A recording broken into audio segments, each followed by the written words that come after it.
One or two autopsy photographs I saw dealt with just a small photograph, a bust This shot, is essentially just head, the shoulders, and chest of an autopsy alien with of an alien body chest was cut open in was T fashion, found and one in the single crash, organ was removed. and The organ Bob itself in Lazar the other who picture revealed was this in cut 1989. He was vivisection, not lying. essentially.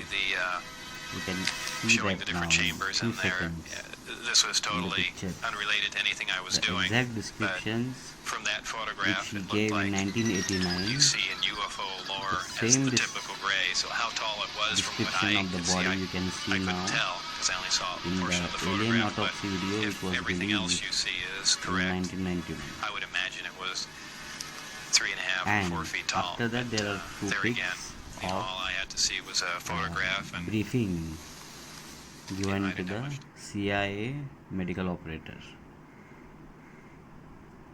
His description also matches with the Bob Lazar and the alien autopsy footage.